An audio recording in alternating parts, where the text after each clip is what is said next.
We have news stories almost every day about government downsizing efforts. For example, the Department of Homeland Security and other federal agencies want to cut the size and scope of their contracting jobs and do more insourcing. Meanwhile, some technology firms are still seeing growth and more contracts with the federal government. For example, one local company is reporting a 27% increase in its public sector work, with most of it in cloud computing.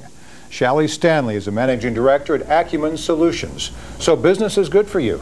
It is good for us. I think what we have found is that the shift in the government's focus from outsourcing to insourcing has created lots of opportunities for mid-sized firms that are really innovative in the types of solutions that they offer their customers and able to deal with smaller contracts, $20 million contracts versus $200 million types. Now you just of said an contracts. important thing, because you specified mid-sized companies, and so those are the ones that are still rolling with the punches and surviving during these economic times and the downsizing in the government then. They are. I think mid-sized firms have the ability to adapt to changing conditions and often bring to bear newer technologies, newer approaches that are being sought after by the federal government.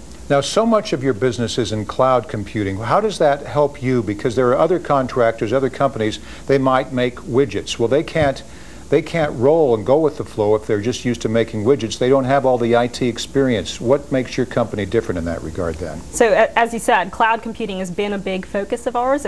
We've been doing this for over 5 years, so it's not new for us. I think what's dovetailed nicely is that the demand for it within the federal government has increased substantially. I think that comes from Vivek Kundra's cloud first policy, where cloud computing is looked at as a technology that should be adopted first and looked at aggressively. Fits nicely with what we have to offer. And you're finally convincing managers and others who are making calling the shots that they can get by without the computer on the floor under their desk with all their data there, that the cloud is where things are happening. I mean, we've seen it with Yahoo, Gmail, and everything else. Basically, our email has been in the cloud for years.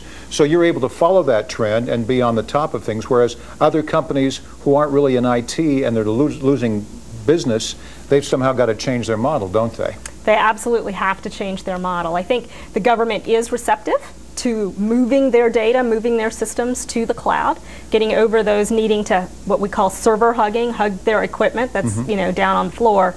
I think the larger companies, it takes time to retool, to reposition themselves, and to build the expertise that's required. Interesting thing, you would be growing faster if you had more qualified people, is that right? We would. We would. So all these commercials we see on TV for students who should take up IT, that really is true, that there's a whole world out there for people that should be in the IT business and world. Absolutely. It's a growing industry, and I think folks who are studying IT and looking at the newer technologies, looking at things like cloud computing, have a tremendous opportunity and a tremendous future. Shally Stanley with Acumen Solutions, thanks for being with us tonight, and good luck to you. Thank you. Capital Insider continues right after a quick break. We're back in 2 minutes. You're watching News Channel 8.